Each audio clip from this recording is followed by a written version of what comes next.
5, 4, 3, 2, 1.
Oops. Well, I didn't mean that happened. I was gonna give you all a hook and then go into my intro and whatnot, but oh well, it is what it is. Thanks for joining me tonight here on my Across the Pond special with me, yours truly, myself, and tonight I do have a guest who's from across the pond right now. I guess it's getting close to 11 o'clock for you all over there in the UK and Ireland, Scotland, and wherever, whoever's in your time frame.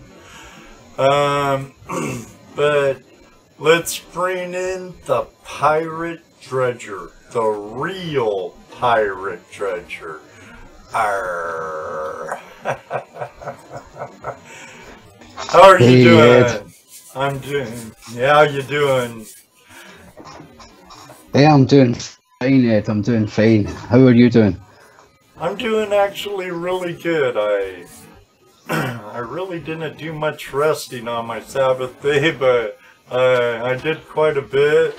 Got the yard mowed and taking care of some stuff. We have our gold show in Indianapolis, Indiana, next weekend, Parrett. So, yep. I think I'll just call you PD. But, oh, yeah, so, you know, Dano, Mr. Rignat man's gonna be there, Dano from GPS.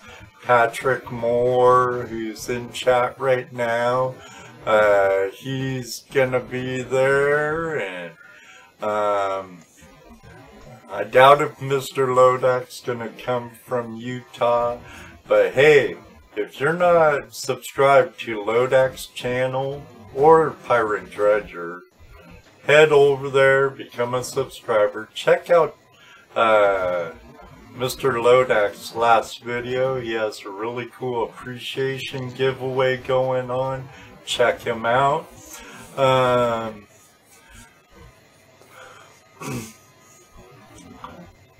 Jaren just said something in the room that made me remember.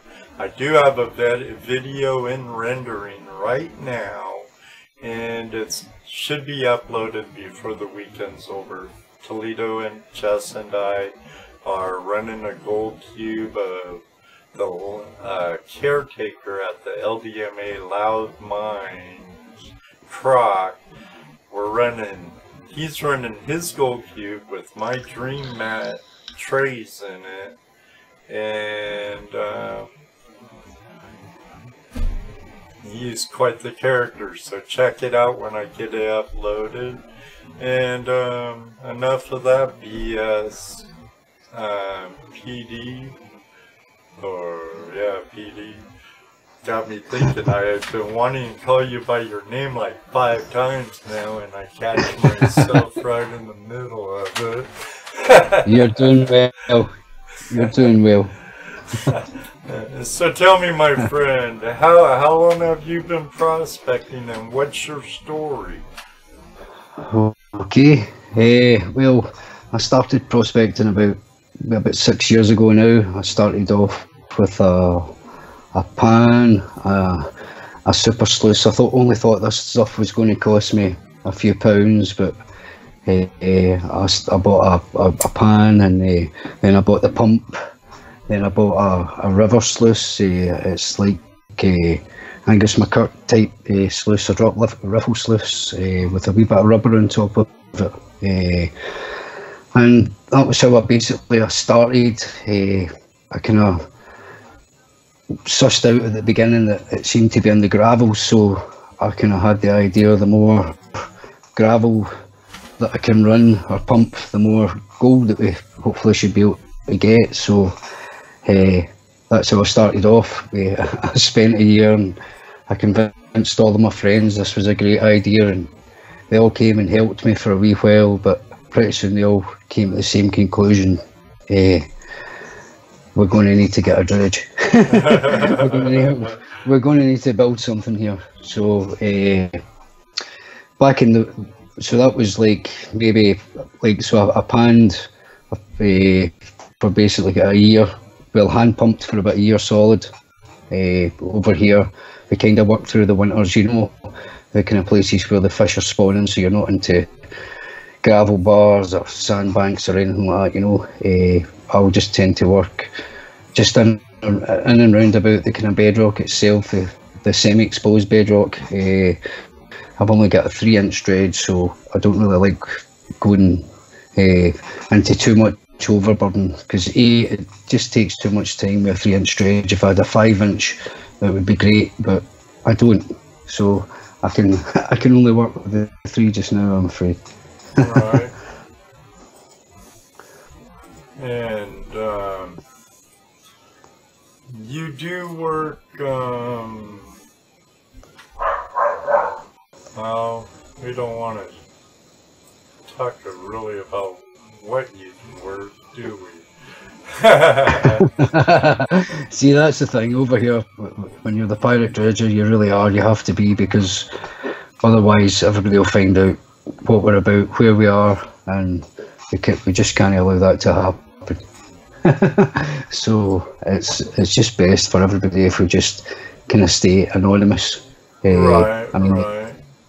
I kind of put the stuff up on GPS now and again. I put stuff on YouTube, but let me tell you something. But I started off at first. I got a Keen 2-inch backpack dredge about 5 years ago. I got that from California. Now the posting's not cheap from California. I bet. Oh shoot! Quite a lot of money, huh? Yeah. So I had to pay postage, and then I had to pay the import tax. So that was a sore one. So for a dredge, I don't actually know the price of that particular dredge in America, but I can tell you it cost me probably double what it would cost you guys over there to get it. And so when I got that, it was just, now I've got to get deeper. It's like just kind of a natural progression that you've got to go deeper to find the gold. So I got myself an electric Hookmaster breathing system, again from America, and this was like just costing an absolute fortune. So not only do you have to get the electric hooker breathing system, I also had to buy a battery. The battery was over £100, so it became a very, very expensive hobby very, very quickly. It started off, remember, with a pan. That's what I get told is all you need, a pan. and you end up with a dredge, So. Oh, ain't that the truth? I remember that. Oh, got a pan and a shovel. Oh man, I need a sluice. Need to move more material. Oh man, I need a high banker. Oh man, that's too much shoveling. Man, I need a dredge. But actually, you know, it's good to have, if you're gonna stick with it and stick with our lifestyle of prospecting and small scale mining, you end up getting a lot of different tools for a lot of different areas. But in your part of the country, you mostly are kind of forced to work in the wetted stream, right? Yep. I don't think, I mean, we do, we only work in the river's edge, and I don't really like getting into the banks on the river either, so basically we're kind of tied to work on the kind of exposed bedrock, bits where you can see the bedrock, or you can see the geological formations where the kind of bedrock's sticking out, where it's coming down, just bits like that. So there's no real digging goes on in Scotland. I wouldn't have said there's no like there's no digging at all. Actually, everybody's just panning. Your bedrock's really shallow throughout your whole state, then. Well, it's a funny thing. It can be like you can have maybe 100 meters of bedrock, then it just disappears. And it may go from, like, you can see it for maybe 100 meters or so, and then it just disappears, you can't see it at all. And I mean, I've dug down 6-7 feet before, haven't found it, and gave up. Because it's just too much work, you know, to get down there. So it's funny, but on the rivers that I tend to go to, I tend to look for, basically for bedrock. And because I've only got the 3-inch, I'm kind of limited to the material I can actually move, the amount of it. So I try and kind of move quality material rather than loads and loads and loads of overburden and never get anywhere, you know, because it's soul destroying for me. Yeah, I'd rather myself follow a bedrock lead and work it down into it, or, you know, getting... At my age, I'm starting to feel my aches and pains always, and recuperating time's a little longer than when we were younger. Oh yeah, yep, it is. And the injuries don't stop happening, do you? And things always go wrong. That's the one thing I've found out about this over the years is gold dredging just isn't easy. Everything that can go wrong will go wrong. Oh, and, Murphy, tell me about it. Jesse and I know Murphy way too well. You know Murphy's Law. What can go wrong will go wrong. Oh, Ed, I think I've had everything go wrong maybe twice. No. I've had everything go wrong. I've had some funny experiences as well. I was, gosh, look, when you're in the rivers over here, the water's really cold. I couldn't actually tell you how cold it is. All I know is that I've been down there in sub-zero temperatures and the river's still flowing, you know. Right. And you're actually sometimes warmer in the river than you are out of it. But that's just these days are tending to be getting kind of less and less because we're not getting as much snow as we used to get, you know. We get more rain now, which means the rivers are a wee bit more swollen and they kind of stop us getting in just maybe as much as we would like to. You know, I'm sure we've got the same problem over there. Oh yeah, during wet time of the year or a really wet spring or something, you know, when they get high and chocolatey and you can't see what might be coming down river, don't want to get hit by a tree or something. I'm sure from the looks of some of your videos, you don't have to worry about many trees coming down during high water. But well, Yeah. There's always the chance of a boulder rolling or something if water's flowing pretty good. And I don't know many people that like dredging by braille, you know, get out there and kind of feel your way where you're dredging. Yeah. I know there's times when I was younger I did, but not anymore. I'm getting kind of spoiled in my old age, I guess.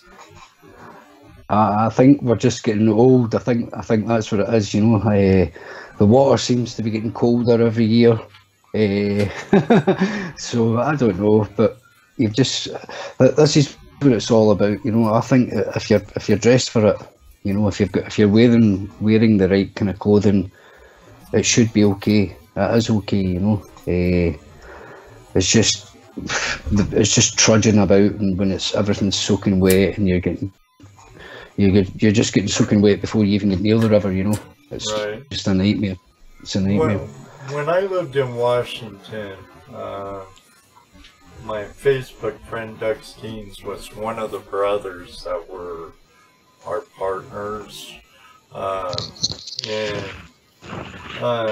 on our claim, we only got maybe about 2 hours of sunlight a day. The water temp was never above 40 degrees. What would that be Celsius? Oh, jeez. Yeah, gosh, that's cold. Yeah, it was a tad bit nippy, you know. Your lips definitely turned purple. We had no wetsuit heaters, and we were using wetsuits. We got a call, and I didn't even shout out a call. Hold on. Okay. Come on. Hello, caller? Hello, caller? What's up, buddy? I was expecting you to call. How you doing, Dano? Not too bad. Of course, I can't listen to the show or anything, so I don't even know what you're talking about, but I'll call in and put 2 cents in where I can. You know our friend Pirate Dredger Scotland from Gold Prospector Space and YouTube? Yep. Alright, I'm just not mentioning his name, Dano. It's PD. I'm out here watching the sunset, and the creek's right here beside me. I'm sitting in the pavilion down here at the Double D. I called Dano, or I texted Dano earlier, PD, and asked him if he'd be wanting to come in as a guest host tonight, or a co-host tonight. And he said, oh, I'd like to, but I'm at the Double D. The wife wanted to go camping. So he's at one of our club properties down in southwest Ohio, and enjoying finding some gold and the beautiful day we had today. We're just talking about PD's experiences and did a little bit on his history, how he started and got into it, and little about the geology of Scotland and stuff. So, and let's hope he finds a little more gold than we do around here in Ohio. I got a picture somewhere of some decent stuff, but he didn't want me to show too much. Everything's on No Tell'em Creek. And well, you know, we got that. So, you know, everything's top secret. well, Daniel, if we can, over here, it's been worked pretty hard for a long time, and the simple matter is, if people know where you are and what you're getting, before you know it, there'll be loads of people there. You know, it's like Scotland's a very, very small place, and there's only like 3 different places where people actually go to get gold. So it wouldn't take too much for somebody who knew where to go to listen and know where we were, you know. So that's where I promised everybody that I would keep everybody's identities out here, you know. This is just about dredging and just what I like to do, and that's it. I'm sorry. Don't be sorry. Dano and I, we understand, and I'm sure Mr. Lodak in chat understands. And yeah, man, you show them where you got it. Next thing you know, you go back. It looks like you let a bunch of hogs loose in that area. Yep.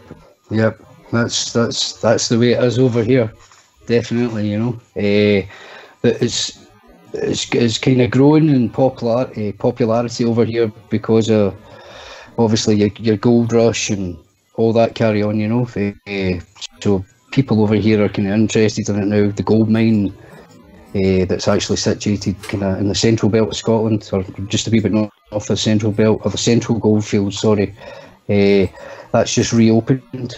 They're expecting to. It's an Australian company that own it. They're called Scott Gold, and they're expecting to get, you ready for this, 6,200 kilograms of gold out of this one hole that's been bored in the side of the hill. So that's quite a lot of gold, you know. yeah, So there is. I mean, there's gold here, you know.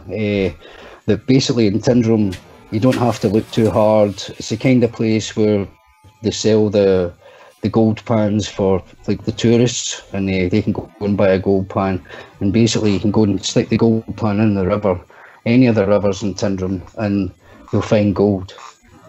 So it's not really that hard up in the middle of Scotland, certainly, to find gold. Not just Tyndrum, there's places, the Ochil Hills, there's loads of places that all seem to be in a kind of straight line,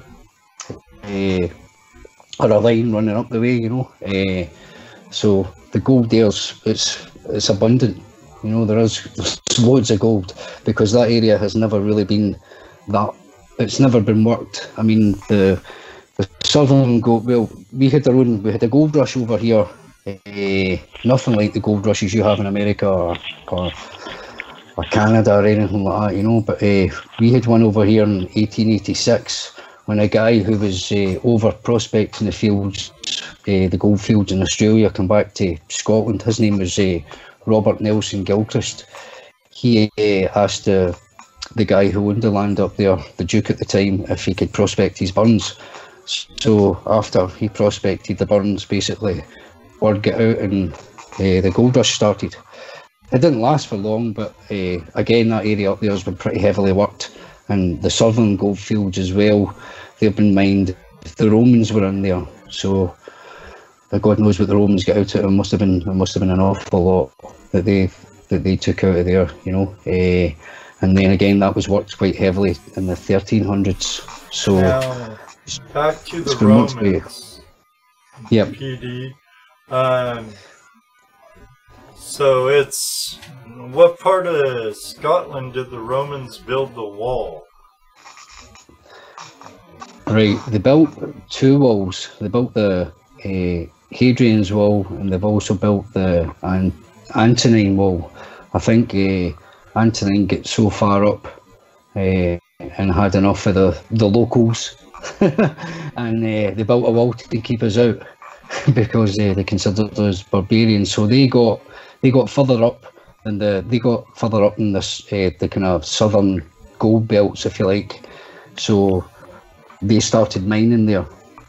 Okay, I was curious about where the wall actually was, if it was down like southern to the border of England, or if it was... Yep, there's two. There's one that's actually down towards England, down towards the border of England, and there's another one that actually starts up just outside Glasgow. So that's a wee bit north. They never actually got into the Highlands of Scotland at all. The Romans, for some reason, they didn't like it, so they built another wall up there.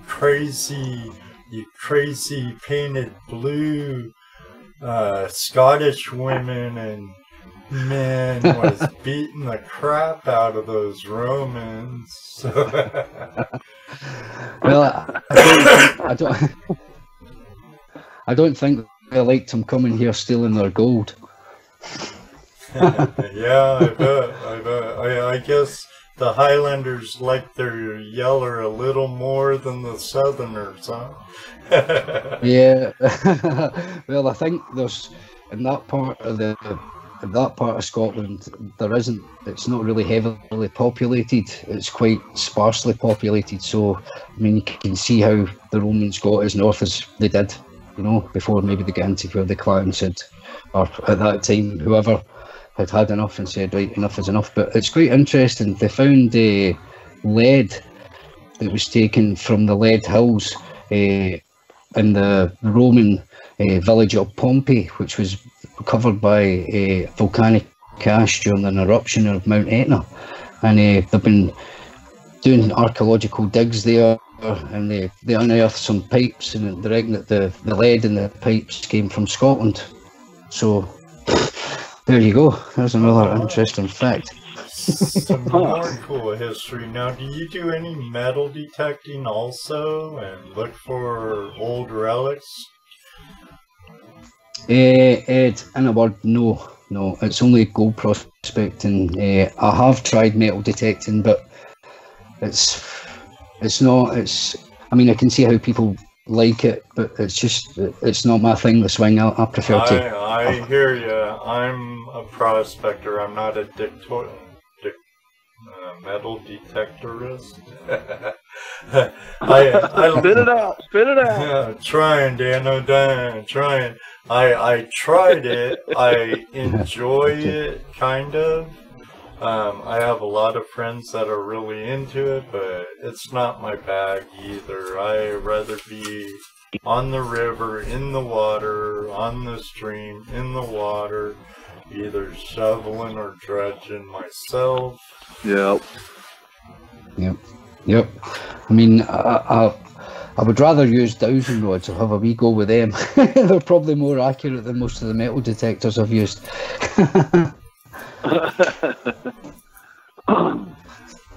Yeah, found some nice gold today, really, for all I was doing. I was just painting and classifying. I actually did fairly well. Yeah. For Ohio. How did you go on? For Ohio, that is. Let me make that a correct statement for Ohio. Well, the picture you sent me in text didn't look too bad at all, Dana. I'd run a Dredger, buddy, in a minute. Oh yeah, I like Buck. Oh, well, it's Hey, Daniel, I'll come pro. and see you. I'll come over to yours. Hey, we're only an hour and a half from each other. You can run me. I tell you this. I'll tell you this, PD. If you come over to our side of the pond, we'll take you out on the river or stream, and you will find gold. And you never know what you'll find either, you know. So. Yeah. Yep, that's for sure. I mean, I don't know about your rivers over here, over there, but over here, mostly we find lead shot. We find a lot of that. Oh yeah.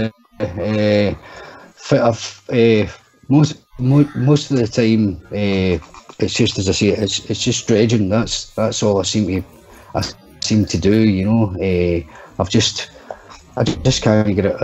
I don't know. I just can't get enough of it. You know, I think once you're in the water, it's bliss. While everything's working okay, it's just a great feeling. You know, I just love the whole experience. Yeah. Sometimes we camp out, and when we camp, we don't have any kind of camp areas per se. We don't have any like toilets or anything like that. So it's like really quite rough. So we kind of camp out for like 3 or 4 days at a time, and that's best because of the dredge. I know it's a small dredge compared to you guys, but it's quite big to lug it about. It's if you're moving it yourself, it's quite a big thing. I mean, I can't get my car close to the river at all, you know. So we've got to kind of lug it at best. Sometimes it's 100 meters lug, you know. Sometimes it's a wee bit farther. And it can be. Go ahead. I'm sorry. No, I'm just saying it's just sometimes it can be a bit of a task itself just getting it to the river, you know. Other times it's easier, but just you run a King 3-inch. I used to run a dinosaur of a King 4-inch, and a lot of times running as I fondly called her, Frankendredge, because it's like a 1980-ish, late 80s dredge made by King. It was a big triple sluice, and it's been modified several times. It was the 80s. Did it have shag carpet? Not when I got the box, but I believe at one time it probably did. Sort of like the trommels at Thermal City, Dano, but I can imagine she was a beast, and a lot of times, like yourself, I dredged alone, and geez, just getting it in the water and ready was a chore. Then after you dredged and had to get out of the water and call it a night and get home, oh boy, you know what I'm talking about. It's a shift and a half. It's a shift, as we would say in Scotland. It's a hard day's work. The water itself takes it out of you because that's cold, and you don't kind of realise that at the time, but later on, or is it just me because I'm getting old, guys, or are we all getting like this? It just seems to be, it's a wee bit sorer the next day, but it's certainly moving the stuff about can be a wee bit of a nightmare. That's why when you've got a wee kind of base camp set up, it's a lot better. You know, you can just really go for it. But again, I'm quite lucky because I've got some good friends that come down with me, dredge with me. One of my friends built his own dredge. Wow, and I'm quite amazed at that, to be honest with you. I'm really amazed at that, because the amount of money I spent was unbelievable compared to what he spent.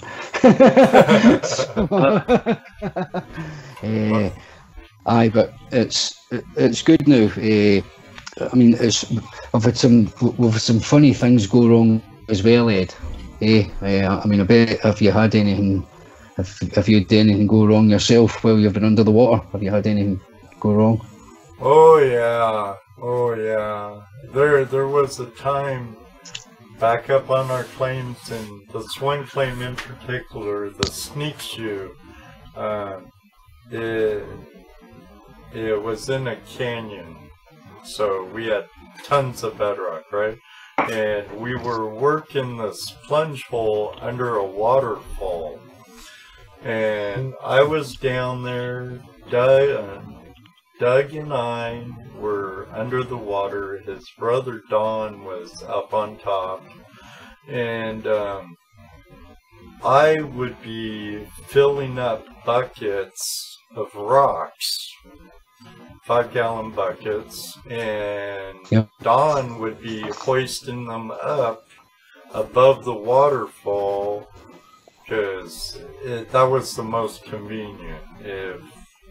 If it would have been as easier without it being a major chore to get them downriver from us, we would have did that. But for the saving of time and energy, we just put them up on the upper side of the waterfall. But I'm working, and I tugged on the rope, and for some reason it caught on to my air harness, my regulator harness, and part of it caught onto my foot, and so it kind of spun me, and he was trying to pull me up while I'm kind of going keep the regulator in my mouth and stuff, and trying to get to the rope so I could tug on it and say, hey, stop. And we were probably like 12 feet deep at the bottom of the sponge hole. So that was kind of spooky, you know, one of those times, but... Wow. We had, I've had a, oh gosh, I was dredging with a guy that never dredged before. He'd never really knew anything about dredging before, so he was basically kind of taking the bigger rocks off the dredge and stuff. So I was down, and I don't know how much weight you use. We use because I'm using a dry suit. You need more weight than what you would have to put on if you were wearing a neoprene suit, because there is air trap. It doesn't matter what you do. Yeah, you're way more buoyant. So we have to use a ridiculous amount of weight to basically stay down. So once I've got my weight harness on, which has got it must have easily, I mean, we speak in kilograms over here. They must have easily 20 kilos in each pouch, easily. Then I've got another 15 kilogram belt that goes on top of that. So when that's on you, you're planted. You're down there. I was dredging away, and I was in my own wee world. And the next thing, I got a breath, and the next thing I got a wee kind of short breath, and the next thing I use one of these first full face masks. It's like a silicone rubber mask, and it's a full face number. But what you do is you just put the end of your regulator, you cut off, you take your mouthpiece off the regulator, and you basically shove it into this mask, and you zip tie it on, and you're good to go. But when it runs out of air, it sticks onto your face like an alien. Really, it grips on hard, you know. So I've had this. So I was working away, and anyway, the boy up top, he shall remain nameless, switched off the dredge, and he didn't realise that basically he was switching off my breathing supply as well. So I was just working away, bump this thing's onto my face, and that was a bit of a panic. I can tell you, trying to get out was a bit of a nightmare. I was really heavily panicking. I was trying to dump the weights, then I decided if I dumped them I'd have to go back in, and I just have to crawl out. All this was happening really quick. It was quite funny. It was quite fun, but it wasn't really funny at all. I can understand. Hindsight, a lot of things are a lot funnier hindsight, just like what happened to me under the waterfall. But yeah. What I started doing, especially after that, is I would tie a rope to my belt, and because I had to dive after I released my belt so I could bobber up to the surface, you know, and I had to get back down to get my belt. 12, 15 feet deep, pretty deep. So I ended up starting tying a rope, thin rope, to my weight belt, so that way I could drop it and always retrieve it without having to dive down and, you know. That sounds like a plan. Yeah, that sounds like that's a top tip, Ed. I'll need to remember that one. I've not thought of that. It's just you always end up getting wet trying to get it back anyway, you know. I'll tell you, I got some small boat anchors. I think you actually use them for anchoring jet skis, and I've seen like many. Every river's different. Some rivers you've got trees you can tie onto. Other rivers you can wrap around boulders and things like that, you know. I'm talking about your lines to keep your dredge where you want it to be in the river, yeah. Right. And I got these. I think they're for jet skis. They're for anchoring jet skis, so they're not a big anchor. So I got a couple of them, and I find they work really well to hold the dredge in position. You know, you can either like jam them into the side of the bank, ram them onto rocks. I mean, they're really quite hardy wee things. They were very cheap. They weren't expensive at all. You know, I've seen some. Actually, I know several people over on this side of the Atlantic that use small boat anchors to anchor on their dredges. So. Yep. It's a great idea. It is. It's funny how evolution happens at different places at the same time. Oh yeah, you know what they say, great minds think alike, and every stinking prospector I know is a dinker. They dink around with their equipment, they're always modifying it. Some of the most ingenuitive people I have ever met. You know, if you can't buy it, they'll make it. If they can't afford it, they'll make it. They'll look at something in the hardware store or a sporting goods store like an Anchor or something and say, bing, hey, that sure beats filling up a bucket with a bunch of rocks, which I do a lot, or tying off to a tree or from bank to bank. So. Yeah. I mean, it's I found the wee handy wee thing. Whoever had that first idea was doing quite well. I mean, it's funny. Like as I was saying before, over here, the rivers are quite cold, and I've been plagued because I use dry suits as opposed to wet suits. I've been plagued since day one with seal things going wrong. Your wetsuit basically forms a seal over your entire body, whereas the dry suits are only really sealed around your wrist cuffs and your neck seal. That's the only two seals, and the zip, of course. That's the only ways that water can actually get into you.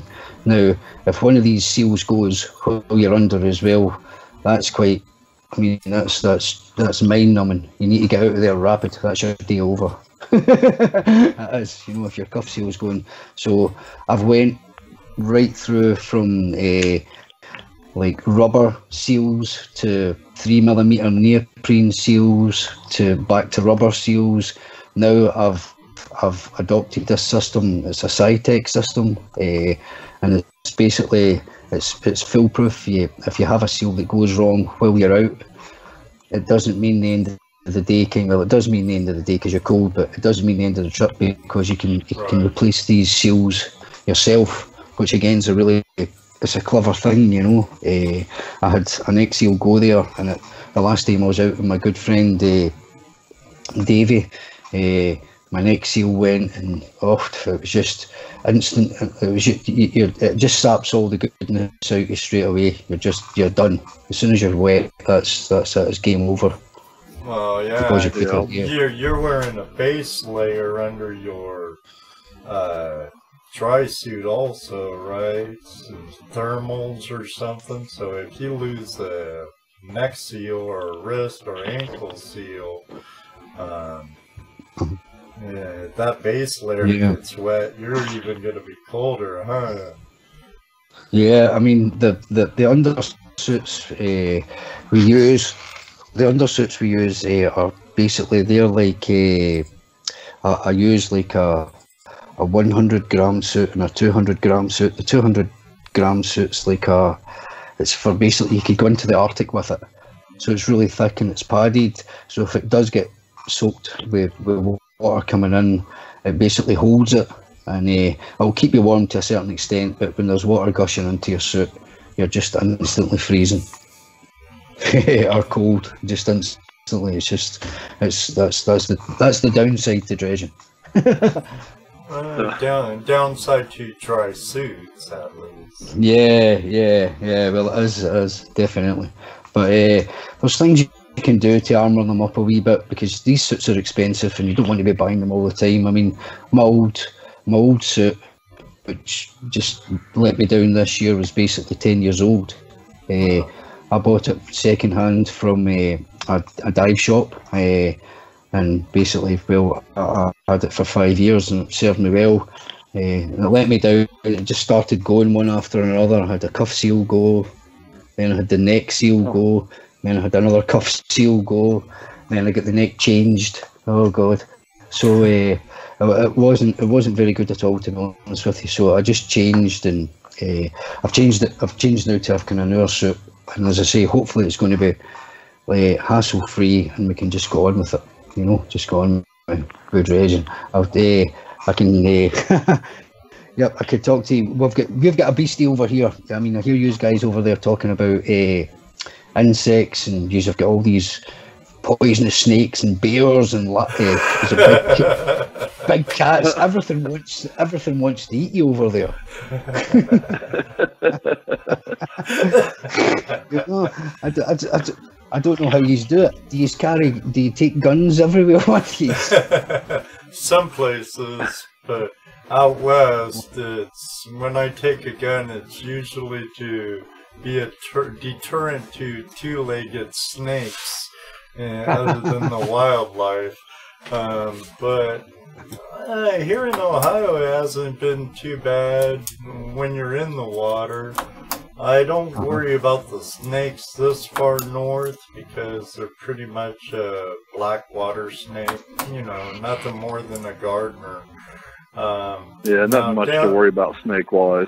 Yeah, now down south you could get into, like, southeast states, you can get into cottonmouths and water moccasins, which are a lot more aggressive.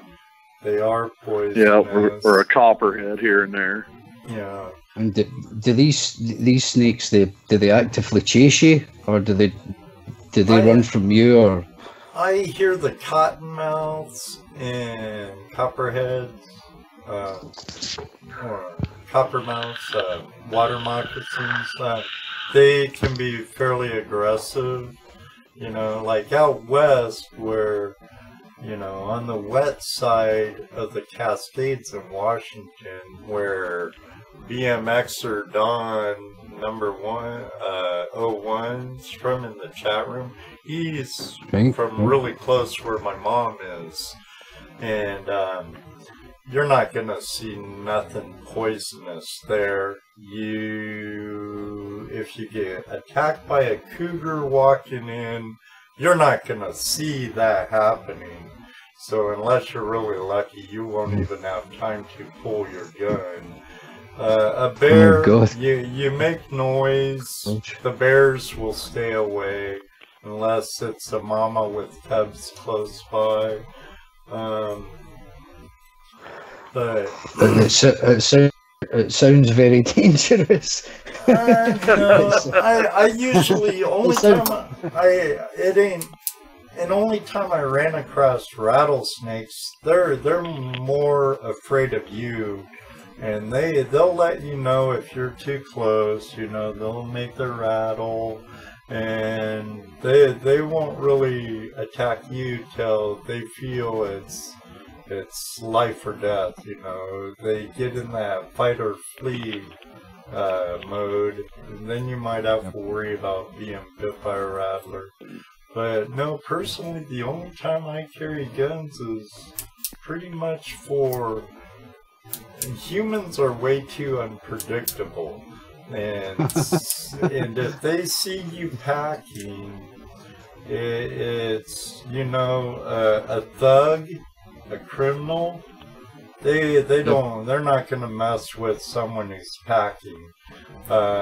They mess with the innocent and the ones who set themselves up to be victims. So yeah, right. Yep. Where I go, well, hey gentlemen, I better get off here. My phone is beeping. It's about to die. All right, Dano, I got another call. Talk to you later, buddy. Nice meeting you, Pirate Dredger. Yep, great talking to you, buddy. Good evening, and Ed, I will see you Tuesday night on the show. All right, buddy. Talk to you Tuesday night, and I'll probably stop by your house on the way to Indianapolis. Cool, buddy. Yeah. All right. Take care, Dano. Yep, you guys too. Good evening. All right, caller. What's your name and where you're from? This is John down here in Texas. How you doing, Ed? I'm doing really good. How are you, Mr. Shaw? Doing great. I just wanted to call and say hello to old Pirate Dredger. Living the dream back in my ancestral home. Hey, how you doing, John? Hey, wow. So you're a Scotsman, are you? Yeah. according to my family history, they say I am. They say I was part of a family supposed to be part of Clan Ye, but I'm not sure. It handed down mouth to mouth, so you know how it goes.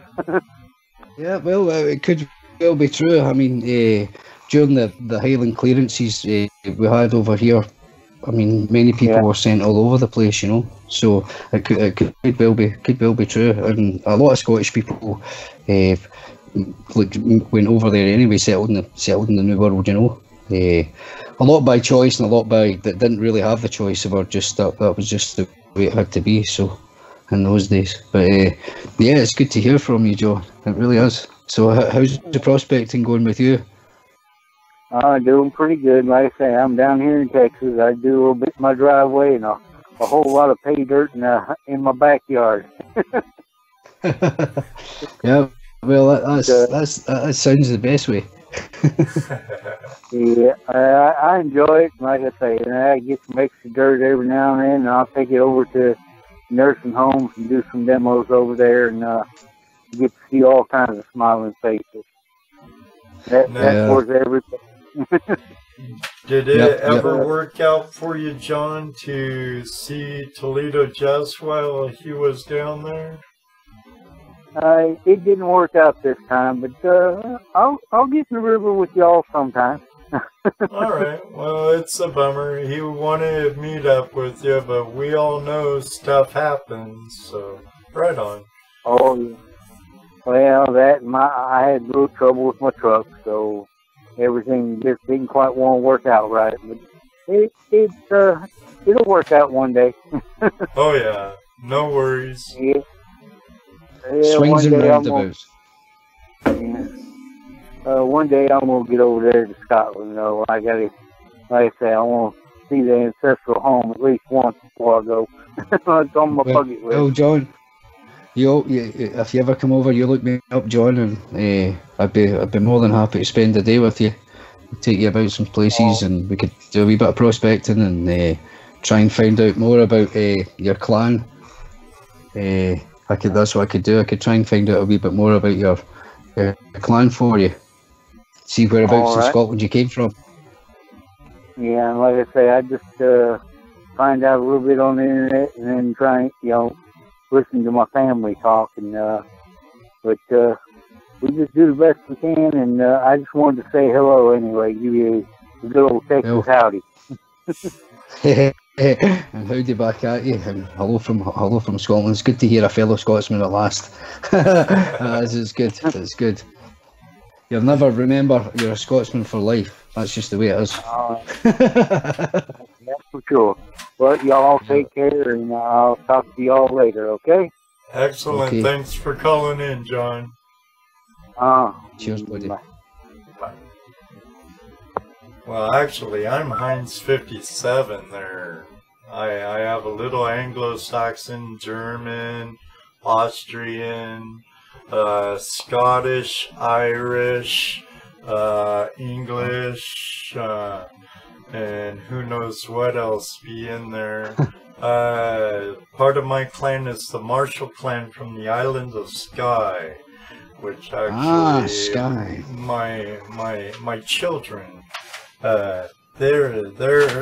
I can't tell you the clan name for sure for me, but I know I have some Scottish in me.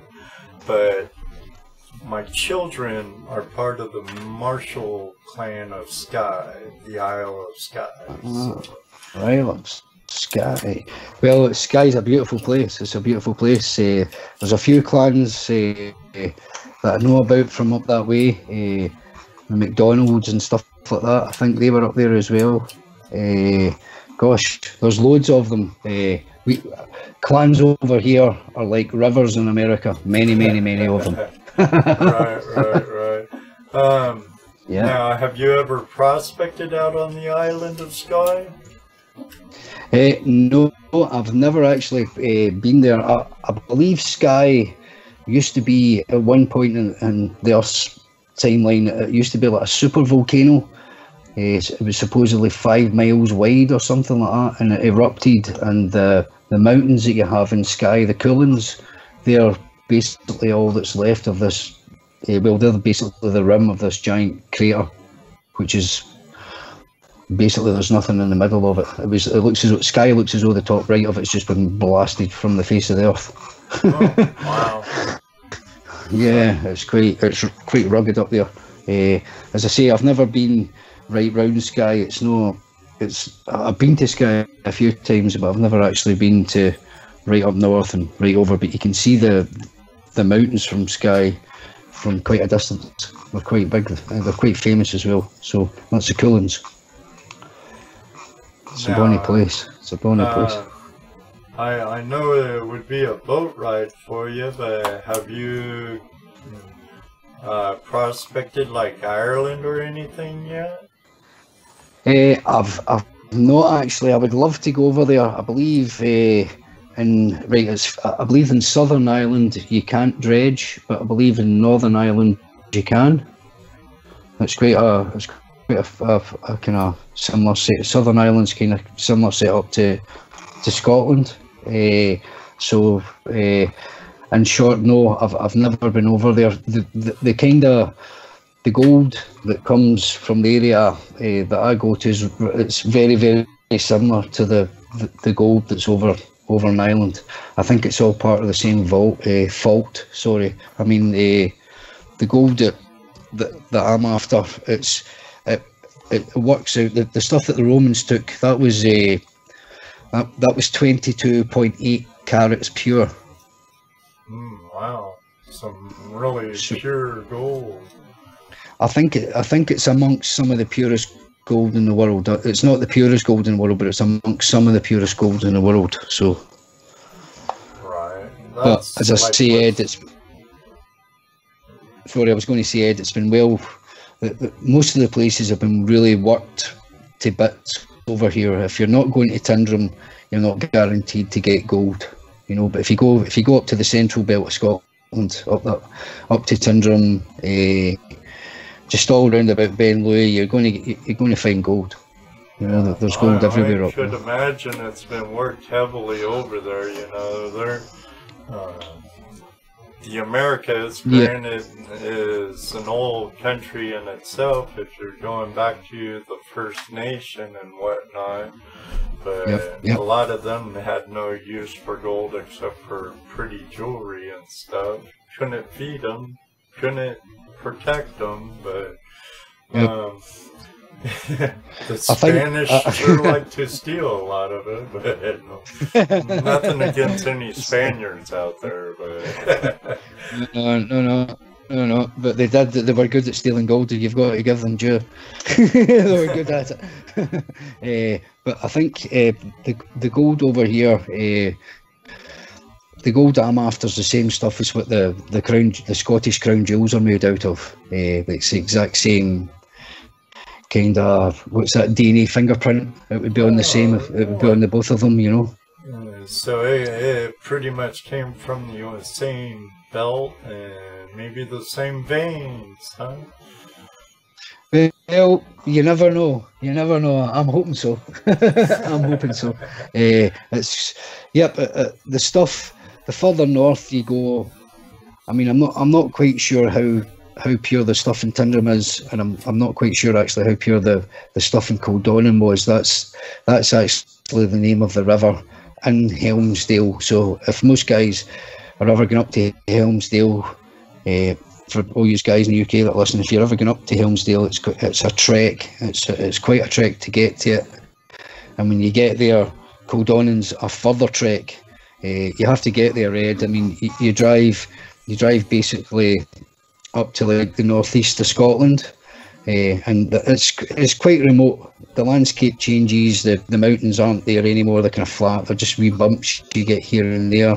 And the gold up there in Kildonan and Sutherland, I mean, it's nice gold, Ed, but it's been worked hard. So to find anything bigger than a few flakes up there, you're doing quite well, I mean, you can, if you're prepared to work at it. Getting gold in Scotland's all about how hard you're prepared to work. Really, I think that's what it comes down to at the end of it over here. Well, I think that's pretty much the same everywhere. In any what we call civilized land now, and even uncivilized, all the good gold's been got, or all the easy pickings has been got. So, and you know what they say, if it's harder to get to now, the better's gold there is going to be there. And definitely in my personal opinion. I would say get off the beaten track and going. I mean, over here, I get told by a guy who knows quite a lot about gold over here, actually. He was telling me that there's so many thousand rivers in Scotland, and only a certain percentage of them is actually being tried for gold. There's gold in most. There's actually gold in most of the rivers over here. Just because of the rivers tend to start and about where the actual gold fields are. The middle gold fields, that's where up at Tyndrum, that's where most of these rivers start. Some of them flow west and some of them end up away up east. So most of these rivers are actually carrying gold somewhere along them. So I guess it's just places that haven't been tried, Ed, and like you say, you've just got to go off the beaten path and give it a go. Try it. Yeah, that's great advice for anyone in any part of the world. Yeah, get off the beaten path. Take the extra effort, instead of pulling up to a place and throwing your gear out on the ground and walking to the creek and say, okay, I'm done, I'm here. Yeah, that's the easy part. That's the easy part, isn't it? It is. But prospecting itself's a funny old thing, I mean, you can go out. I mean, I know you do. I know you use the dowsing rods quite a lot. It was something I got into earlier in life, and I forgot all about them.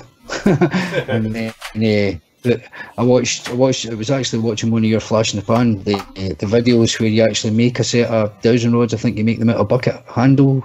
Is it bucket handles? Yeah.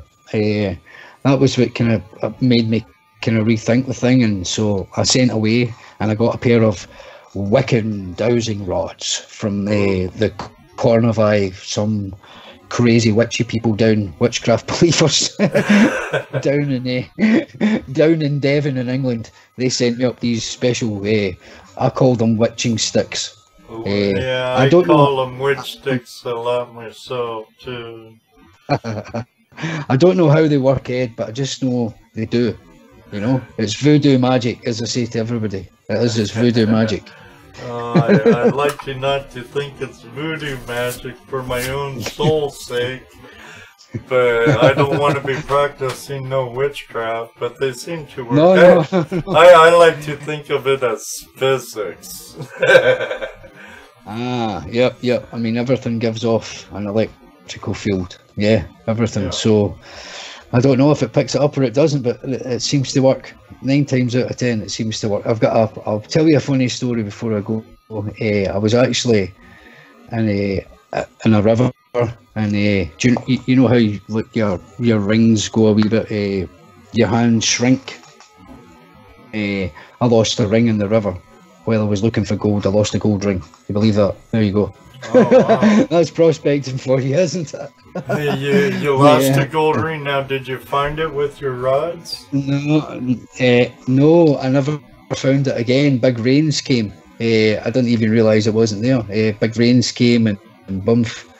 That was it. You couldn't. My tailings pile had just disappeared, completely disappeared. Where I was working, you would never know that was all filled back in again. I mean, one good rain. Oh yeah. And there's a lot of material back in your hole. Now you could always dredge it again, and hopefully you'll have your ring in your box. Well, it's certainly worth it. It was let's just say it was a bit of an operation getting there in the first place. So getting back there would have been even quite a worse operation. I mean, I've lost so much stuff in the river. I've lost 3 crowbars now, to a rake, a spade, got a classifier. Oh gosh, you just you think you know everything will be okay. I remember I was listening to GPS and I get a wee bit of a laugh. I know I shouldn't have laughed, but I found it quite amusing. I had the exact same trouble. We were down at the river and it started raining, and it rained all night. And I was like, "What am I going to do? Should I go down and move the dredge?" So I went down and I moved the dredge up probably about 3 feet out of the water. Then I had to go back down about an hour later and move the dredge right up onto the bank. My mate Davey was with us that weekend. We had to actually abandon our vehicle and wade across a river to get back to his vehicle. So wow, that was crazy when the rain came up. You know, it came up so fast. But yeah, when it comes up, you're just losing everything. You know, so it's really a good idea at the end of the day to get your dredge up out of the river if you think it's going to rain, because otherwise you're just going to lose it. You know, it's not the dredge, it's the wee things that you lose with it. Oh yeah, I've been there to dredge rescue 911, that, seen it happen to some of our friends just this year. Thank God not me this time. But I had to have a story about high water I could go to and do, but this show's about you, my friend, and your dredging adventures on that side of the pond in Scotland. And never know, maybe I'll ask Jaffe, our Irish mate, the lad from Ireland, if he'd come on for one of our Across the Pond special. As you know, PD, yep. I was kind of hoping we'd see Jaffe in here this evening, but I know it's night for you. Boy, we've been on a little over an hour. It's going on, what, 11 o'clock for you? I think it's about 10 to 12 over here now, Ed. Oh wow! 10 to 12. My math's yes, a little yep. It's not too late. I've enjoyed talking to you anyway. It's been really good, because I mean most of the time I'm on keyboards, and for MD listening, but I'm really not good at typing on keyboards, so I come across as being really quite slow. But I'm not really. It's just when I'm on the keyboards, I'm just. Ed will tell you I'm not the best at this kind of stuff, but I'm more a talker than a typer, if that makes sense. But Oh yeah.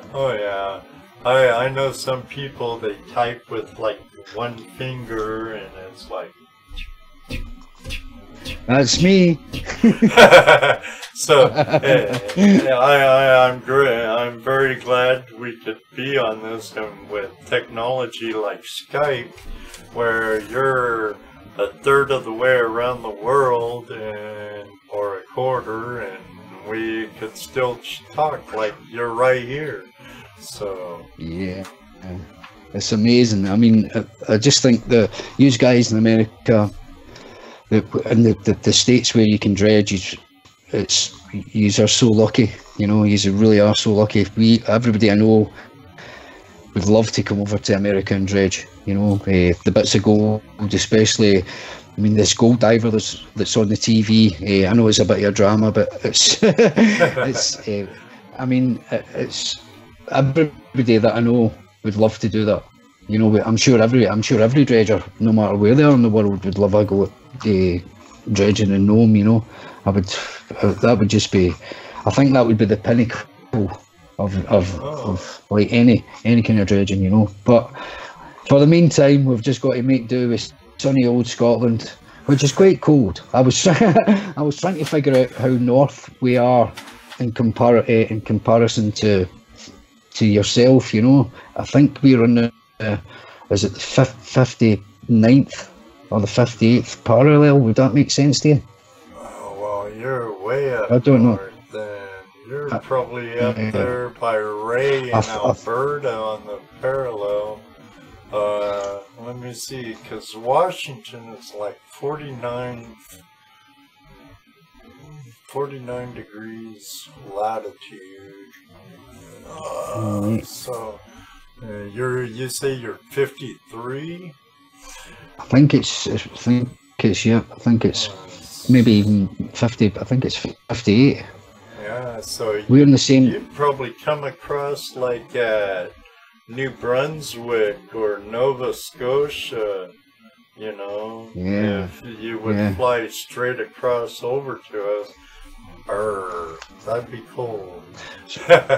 So is that quite? How far north is that from you then, roughly? Quite a ways. Maine for me is about 12 hours northeast. Oh. Okay. 12-hour drive. Well, Massachusetts about 12 hours, and depending on what part of Maine I'd go to.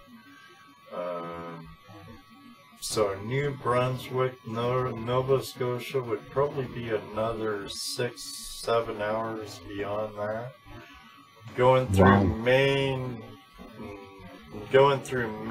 or New Hampshire to get up towards Nova Scotia or Quebec into Nova Scotia or New Brunswick, it's really wilderness, so I'm sure it'd be quite the haul. But really cool. I mean, yeah. I mean, that's why you don't see many trees in the video. They don't. The elevation that we're at, we're not really that high here. I mean, we're only about like 1,500 feet where I go. That's the kind of elevation. So you're not really that high. It's just the fact that it is lunar. There's nothing there. There's nothing grows. You've got some heather and the only tree that you'll see is something that's been planted by somebody. You know, now, was it always that way, or did 500, 800, 1,000 years ago or so, when I'm having a blank on some of the Scottish, like that gal warrior, I forget her name, but you know, it was always pretty barren, not much trees or nothing. No wonder all your houses are made out of stone. Oh yeah.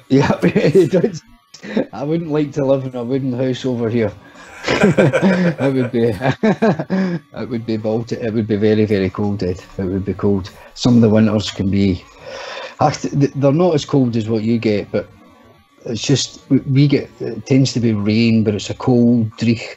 I mean, we've got so many words for rain in Scotland that I couldn't even begin to tell you all of them. There are so many. It's like the Eskimos and how many different words they have for snow.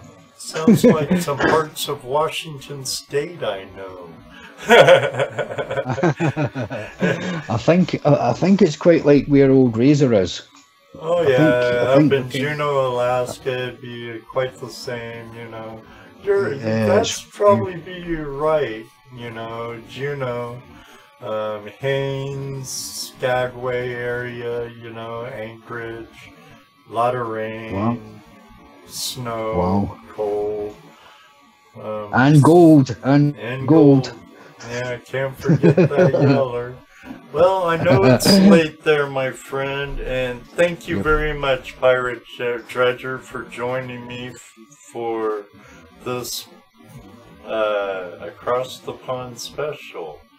I know we've had it in the works for a couple of weeks now, and I'm glad it was able to work out.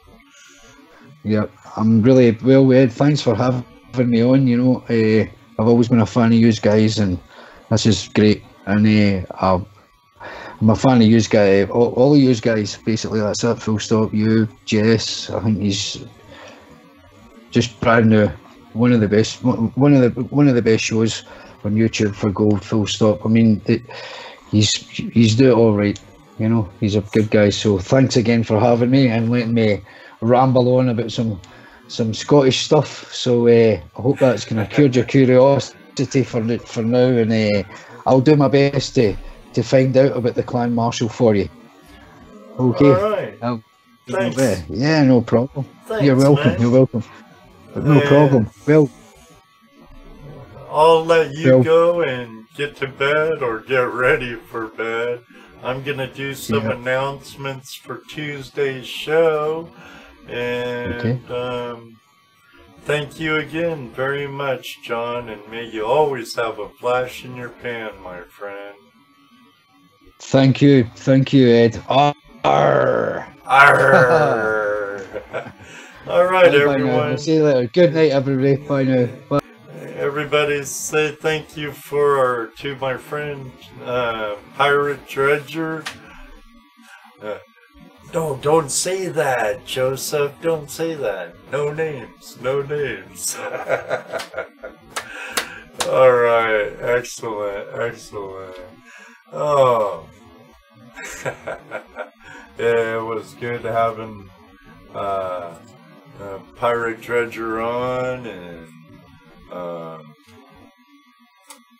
yeah, that's been in the works for a little bit now. As you can see, I have the Scottish flag for the background, and we were gonna do this last week, but as you know, that didn't happen. But hey, what the heck?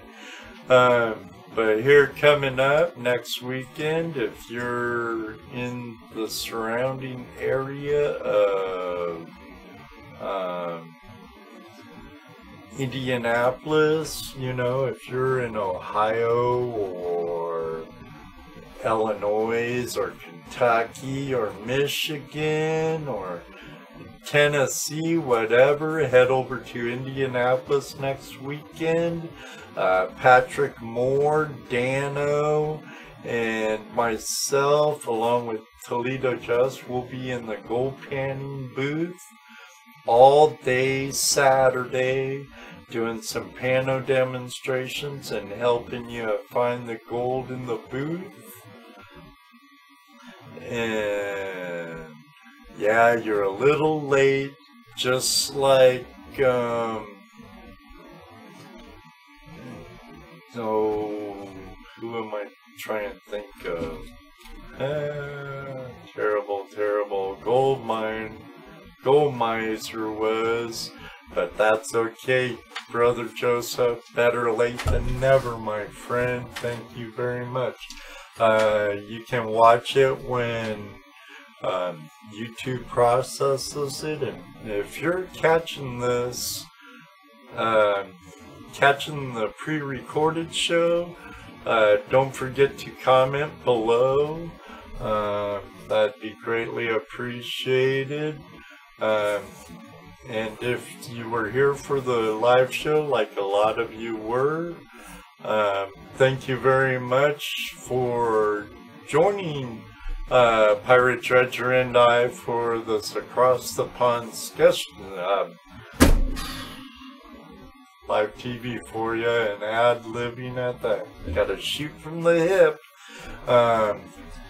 Across the Pond special with this week's guest, or this show's guest, Pirate Dredger, as you know, telling of his escapades in the Highlands of Scotland.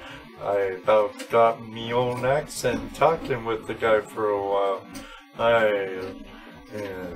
He was quite easier to understand than some would imagine. Pirate Dredger, you were no problems. Thanks again. But make sure to catch us this coming Tuesday, 8 p.m. Eastern Standard Time. This week's guest gonna be David Urick of Columbia River Mining Supplies out of Camas, Washington. Don knows him. And he's the inventor of the Spin It Off Black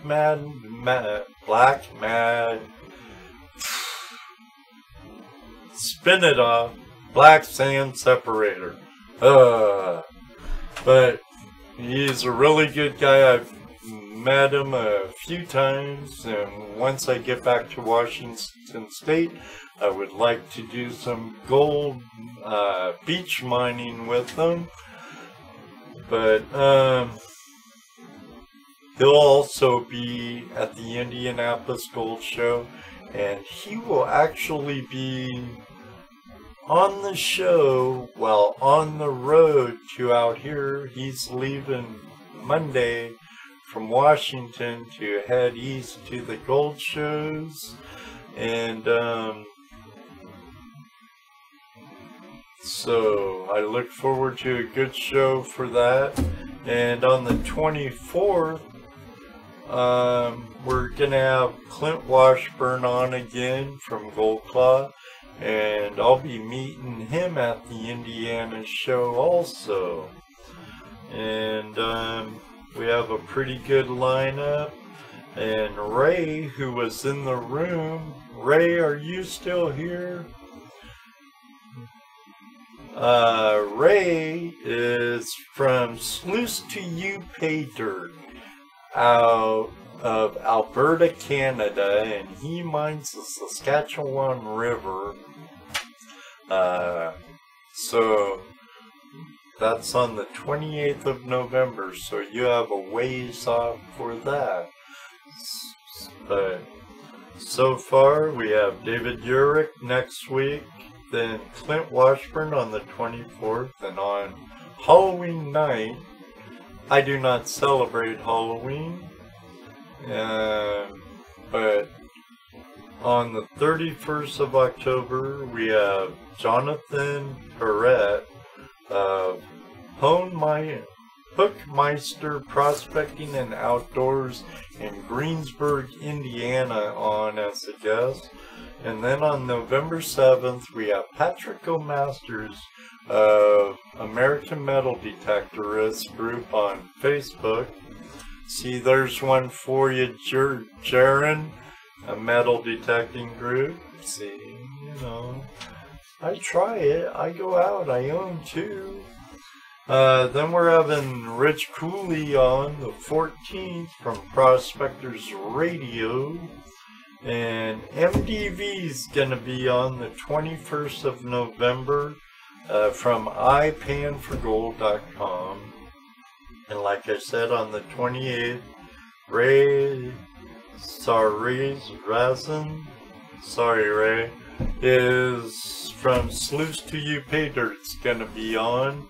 And I'm working with Boyce from Devil's Canyon. You know, Sluice Goose! He needs to look at his schedule. He wasn't at home when I was talking to him earlier, but he'll be checking out his schedule, and he'll be on sometime in December or January, and hopefully Ben from Devil's Canyon too. And if you want to shoot me out some ideas for future guests for our Tuesday show, or maybe a guest for our Across the Pond specials, comment below. And if you're not a subscriber, please subscribe and click the notification buttons. And please always comment. I really enjoy reading all yours comment.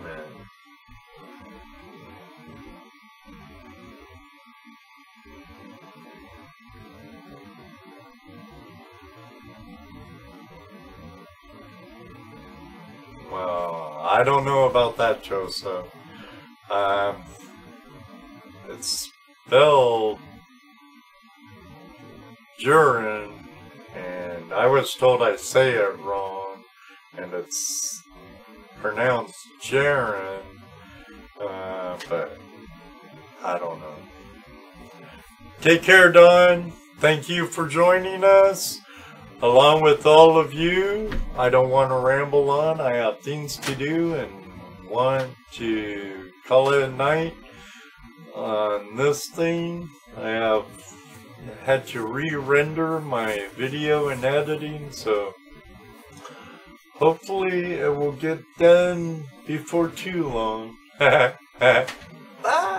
Hopefully. So, thank you all for joining me here for this Across the Pond special again. And thank you, Dredger, Pirate Dredger. And you know what I always say, may you always have a flash in your pan. And yep, maybe one day too, I'll meet you on the river. Alright. Take care, everyone. You're welcome, Richard. Good night and all.